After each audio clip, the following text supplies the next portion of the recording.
everyone and welcome back to my channel. So today I want to talk about the full moon in Sagittarius taking place on June the 11th. I'm a Sagittarius sun, so I'm always very excited to talk about anything Sagittarius related. So this full moon, as I said, is taking place on June the 11th at 20 degrees of Sagittarius, which puts it in the third decan of Sagittarius. That's actually ruled by Saturn, and that of course is the opposite of Jupiter. Jupiter rules Sagittarius, is expansive, and it sees the bigger picture. It really looks at things on the horizon. Saturn is more constrictive, it's more about boundaries. The 20-degree mark is also considered a critical degree in astrology, and I could imagine that this full moon in Sagittarius, you could see something, particularly in the news, related to somebody famous, where they're really sort of having a public kind of breakup or letting go of somebody, like some kind of energy, and you're like, ooh, get the popcorn out, there's drama. But 20 degrees is quite a potent degree to have a full moon at. I mean, it's a bit more sort of critical in a birth chart, but it still does count for a full moon. So it's just going to amplify the kind of energy of this full moon, which is all about letting go. So in that third decan ruled by Saturn, this is actually all about getting rid of things that have oppressed you or trapped you. So in particular, it's all about getting rid of something in your life that has been an energy vampire, sort of cunning, manipulative, or draining. I really see it as like a snake in tarot.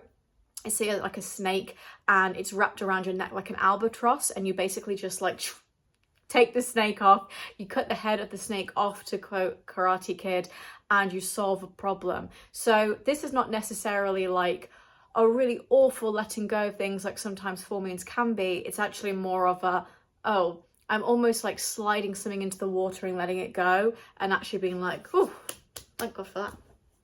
Get myself a drink, then you've solved a problem a little bit. So it isn't a nasty full moon where it's like dramatic. Like I said, in the news you might see a famous breakup or something along those lines, but it's more probably something that we've been waiting for. I don't know why I keep thinking of Justin Bieber and Hailey Bieber for some reason, but something is going to happen. Saturn is also going to be conjunct Neptune in Aries. These two are like twin brothers at the moment, and they're conjunct.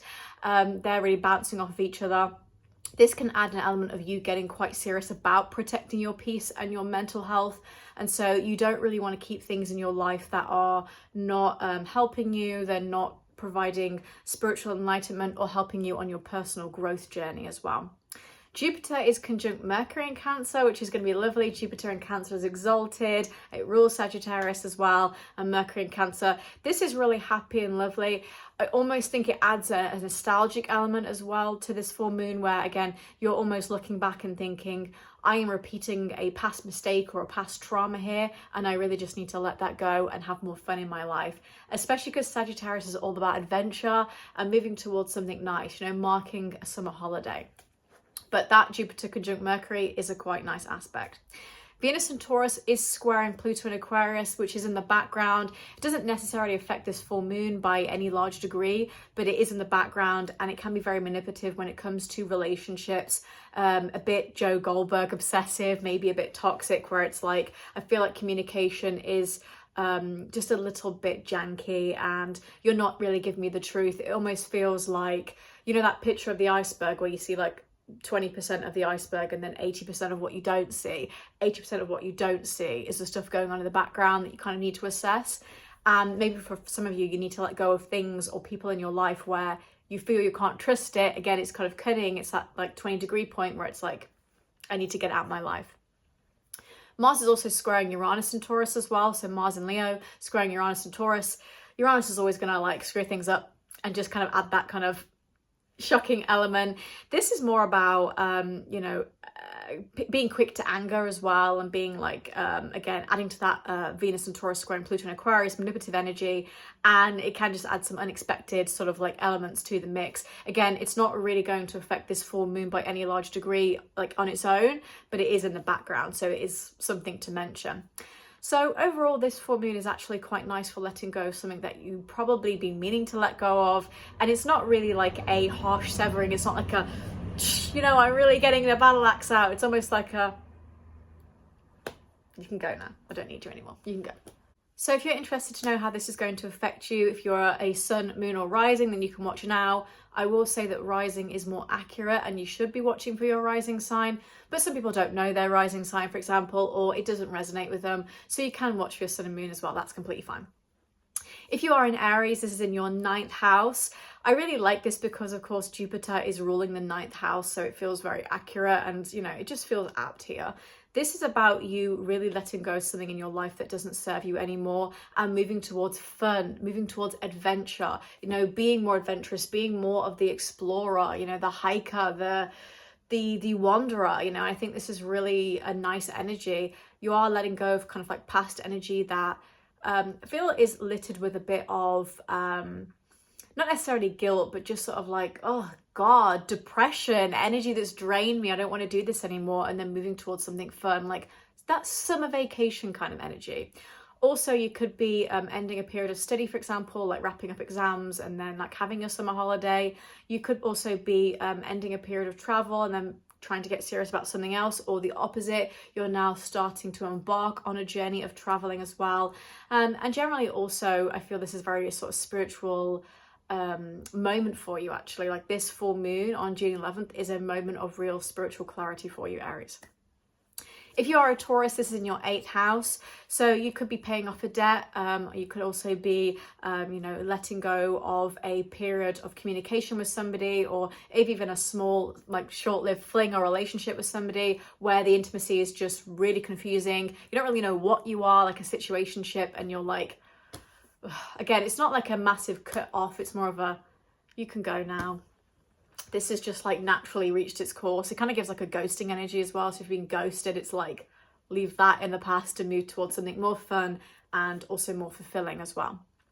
If you are a Gemini, then this is in your 7th house of committed relationships. So this one kind of speaks for itself in a way. You could be letting go of a relationship that doesn't serve you anymore. It doesn't have to be a relationship you're currently in. It can be a situationship, even a crush that you wanted commitment from. It could also be a business partner or a co-worker, some kind of contract that you have. There's a couple of options it could be here. And you're moving on to something a lot nicer as well. Again, because Gemini is a Sagittarius sister sign as well, and because the sun is in Gemini, I think you're going to be feeling a little bit more happy about letting this go in your life as well.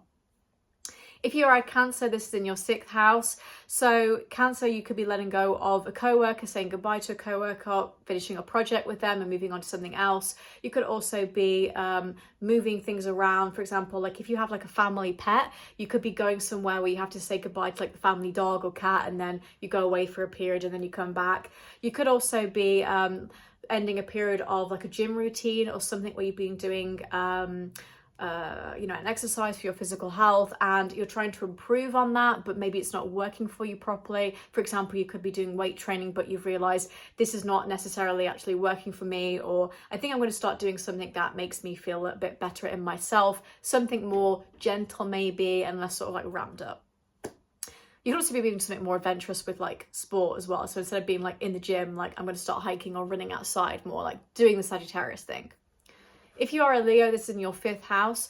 So you can definitely be letting go of a creative project, something that doesn't serve you anymore, where it's like this has either become too expensive, quite specifically, or it doesn't really fulfill me anymore.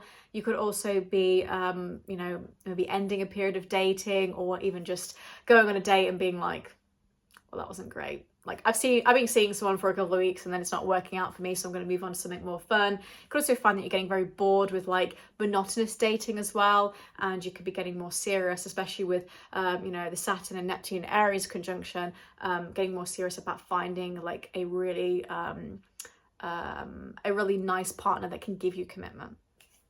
If you are a Virgo, this is in your 4th house of home and family. So you could be finishing a renovation on your home, or moving home. You could be you know, ending something with your family, for example. It could be a project, a particular kind of celebration as well, for example, and then moving on to something more exciting and more fulfilling for you. If you are a Libra, this is in your 3rd house, so you could be letting go of a period of communication with somebody, a project, especially related to study, like a writing thesis. For me, I am not a Libra, but I'm like finishing up a thesis, so I'm like, I could resonate with that. You could also be finishing up something that's a little bit more rigid and has taken a lot of your time, and now you're going into more of the, I want to travel, I want to be more spontaneous.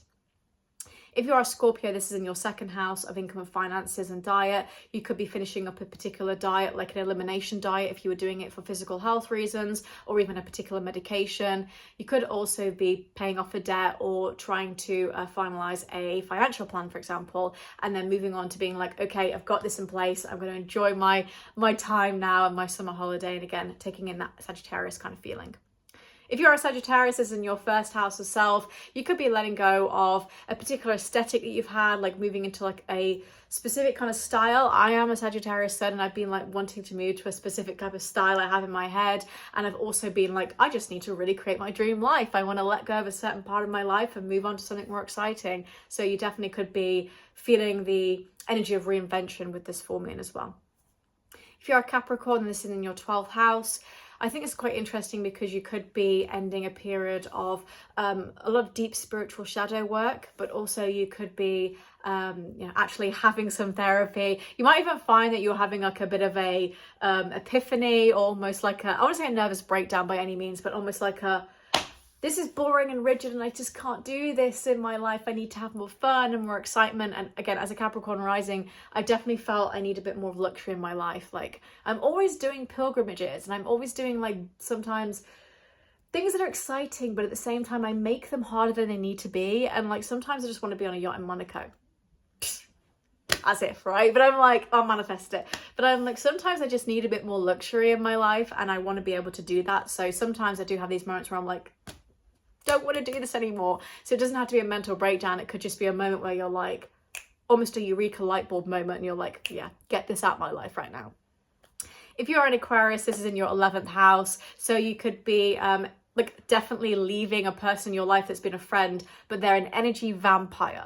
Like you're like, this person is so irritating. They're really draining. I feel like I'm always putting the effort in and they never put the effort in back. And you just generally feel like your values and morals and the life path that you're on is not matching with them anymore. And it's okay to say goodbye to friends like that. I always say, if you are going to do that, tell the friend why. Say, I don't feel like I want to be your friend anymore because of X, Y, Z. It's really nothing, there's no malice here. I just feel like we're on different paths and move on. Because I've had far too many people that have just ghosted, left, and have not said anything. And you're like, what the hell have I done? So if you are going to say goodbye to a friend, I think it's always really common courtesy in my mind to explain why you're doing it. You could also be moving away from a particular goal or wish that you had onto something more exciting, maybe even more expansive and dreaming big as well. And finally, but definitely not least, if you are a Pisces, this is in the 10th house of career. You could be leaving a job, but again, this is going to be more you wanting to do it. It's not you being forced to do it, because this is a nice full moon. And also it could be, wrapping up a project that you've done, even giving a presentation, doing a job interview, for example. You could also be ending up a period of some kind of responsibility in the family or the home as well. So overall, this is a really nice full moon. I think it's actually quite a lucky full moon. Some other astrologers will say it's quite lucky, mainly because of the Jupiter conjunct Mercury in Cancer element and the fact that, it is not really too nasty aspect-wise. There are some things in the background, like I said, Mars squaring Uranus and Taurus, and Venus and Taurus squaring Pluto and Aquarius. But, that's going to be going for quite a while. So it's not really, oh, smack bang on this day, it's the only time these aspects are happening. They're already in the background doing their thing as well. So this is generally a nice full moon. So I'd be really interested to know what you're looking forward to this full moon. Is there something in your life that you resonate with and you want to let go of? Is there anything you want to, start eliminating from your life and moving towards? Comment down below, and hope you enjoyed that, and I'll see you for my next video. Bye.